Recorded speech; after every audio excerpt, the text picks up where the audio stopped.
চাওক আপোনালোকে এনেকুৱা এজন মানুহৰ কথা কৈছে মুখ্যমন্ত্ৰী হিমন্ত বিশ্ব শৰ্মাৰ কথা কৈছে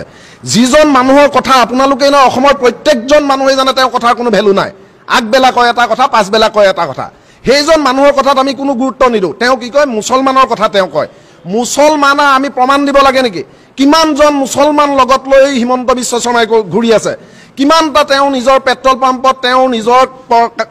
কৰ্মচাৰী ৰাখিছে মুছলমান তেওঁ নিউজ চেনেলত ৰাখিছে মুছলমান কৰ্মচাৰী প্ৰত্যেকটো কথা তেওঁ দিহা পৰামৰ্শ লৈ মুছলমানৰ পৰা প্ৰত্যেকটো মুহূৰ্ততে আৰএছএছৰ নেতাক আমি দেখা পাওঁ মুছলমানৰ নেতাসকলৰ লগত ভণ্ডামি কৰি ফুৰা মুছলমানৰ নেতাসকলৰ লগত আমি আৰএছএছৰ নেতাক দেখা পাওঁ হিমন্ত বিশ্ব শৰ্মাৰ ঘনিষ্ঠ মানুহক দেখা পাওঁ আৰু সেই হিমন্ত বিশ্ব শৰ্মাই তেওঁ বুজি পাইছে যে অসমত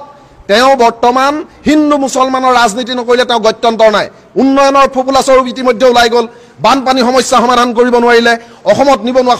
নিবনুৱাক সংস্থাপন দিব নোৱাৰিলে সুপৰিকল্পিতভাৱে সুস্থিৰভাৱে এটা পৰীক্ষা পাতিব পৰা নাই মেট্ৰিকেই পাতক বা হাই ছেকেণ্ডেৰীয়ে পাতক বা পুলিচৰে লওক ইউপিএছচিয়ে চাকৰি হওক প্ৰত্যেকটোতেই কেলেংকাৰী আৰু এই কেলেংকাৰী বিষয়টো যদি আপোনালোকে তদন্ত ভালদৰে কৰিবলৈ যায় ঘূৰি পকি গৈ ক'ত পৰেগৈ হিমন্ত বিশ্ব শৰ্মাৰ নিজৰ মানুহৰ তাত আৰু সেই মানুহ কোন থাকে মুছলমান এটা নহয় এটা থাকে এই প্ৰত্যেকটো বিষয় হিমন্ত বিশ্ব শৰ্মাই ডাইভাৰ্ট কৰি আছে মাথো তেওঁ পত্নীৰ যিবিলাক সম্পত্তি অগাধ সম্পত্তিৰ যিবিলাক ওলাইছে বৰ্তমান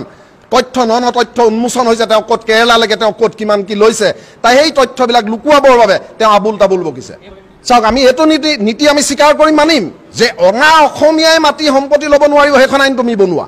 অনা অসমীয়াই মাটি সম্পত্তি ল'ব নোৱাৰিব ৰাজস্থানৰ মানুহে ইয়াত মাটি কিনিব নোৱাৰিব বিহাৰৰ মানুহে ইয়াত মাটি কিনিব নোৱাৰিব এই তেলেংগানাৰ মানুহে ইয়াত মাটি কিনিব নোৱাৰিব তোমালোকে তেনেকুৱা আইন বনোৱা উৰিষ্যাৰ মানুহে মাটি কিনিব নোৱাৰিব সেই আইন বনোৱা গোটেই তেলেংগানাৰ মানুহ আহি মাঘেৰিটাত দম হৈ গ'ল কি কৰিছে একোৱে কৰিব পৰা নাই তেওঁ মাথো হিন্দু মুছলমানৰ ৰাজনীতি লগাব বিচাৰিছে পাহৰি গৈছে এইখন অসম কাৰ শংকৰ আজানৰ অসম হয় এইখন অসম কিন্তু দীনদয়াল উপাধ্যায়ৰ অসম নহয় এইখন অসম হিমন্ত বিশ্ব শৰ্মাৰ বাপেকৰো নহয় আৰু ৰিণিকী শৰ্মা ভূঞে লগত অনা অসমো নহয় এইখন অসমীয়া জনসাধাৰণ জাগিছে জাগিব আৰু এই আহিব আগৰ পৰা আৰম্ভণি হৈছে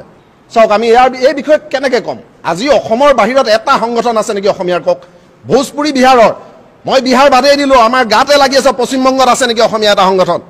লগত লাগি আছে উৰিষ্যাত আছে নেকি এটা সংগঠন অসমীয়াটো এটা সংগঠন নাই নাগালেণ্ডত আছে নেকি আমাৰ উত্তৰ পূৰ্বাঞ্চলত আমাৰ হাত ভনীত নাগালেণ্ড অৰুণাচল কহিমা ত্ৰিপুৰাত আমাৰ আছে নেকি তেনেহ'লে কিয় আমি স্বীকাৰ কৰিম কিয় মানিম আপোনালোকে এই বিষয়বিলাক আপোনালোকে উপস্থাপন কৰক ৰাইজৰ মাজলৈ লৈ যাওক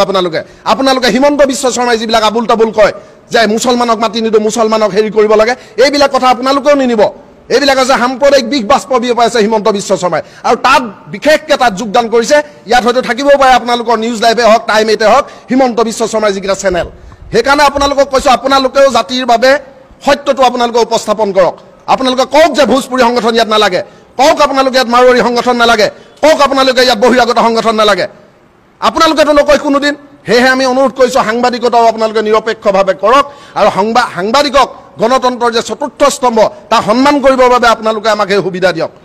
নিশ্চয়কৈ নহয় সাংবাদিক নিৰপেক্ষ মই গোটেই 100% সাংবাদিকৰ কথা কোৱা নাই কিন্তু 99% সাংবাদিক নিৰপেক্ষ নহয় আজি কোনটো নিউজ বজাব লাগে যি মুহূৰ্তত জোনমণি ৰাভাৰ মৃত্যু হৈ গ'ল ইয়াত এইখন নগাঁৱত জোনমণি ৰাভাৰ মৃত্যু হ'ল গোটেই অসমৰ জনসাধাৰণ স্বতঃস্ফূৰ্তভাৱে ওলাই আহিলে যে আমাক ন্যায় লাগে এগৰাকী অসমীয়া ছোৱালী মৰি গ'ল ন্যায় লাগে সেই সময়ত কি কৰি দিলে ডাইভাৰ্ট কৰি তেওঁলোকে কৰিলে কি লগালগ মেট্ৰিকৰ ৰিজাল্ট দি দিলে ৰাতিৰ ভিতৰত ৰিজাল্ট দি দিয়ে তেতিয়া কি কয় নিউজবিলাকে আপোনালোকে তাল ফাল লগাই দিয়ে প্ৰত্যেকটো নিউজে সেইটো বিষয়ক লৈ কিয় আপোনালোকে উপস্থাপন নকৰে প্ৰকৃত সত্য কথাটো কিয় এই মুহূৰ্তলৈকে নিউজে এতিয়ালৈকে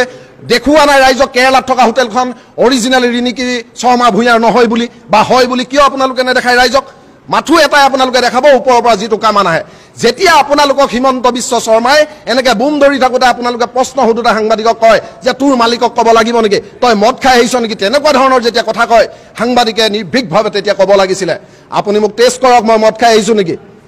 মই আপোনাক প্ৰশ্ন সোধা অধিকাৰ আছে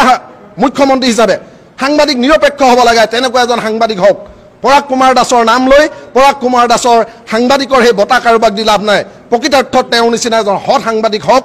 আমি কামনা কৰোঁ আশা কৰোঁ অসমৰ যিসকল সাংবাদিক আছে তেওঁলোকক আমি কামনা কৰোঁ আপোনালোকে সৎ পথলৈ আহক যিটো সত্যতা তাক আপোনালোকে ৰাইজৰ মাজত দেখাই দিয়ক বুলি আমি বিচাৰোঁ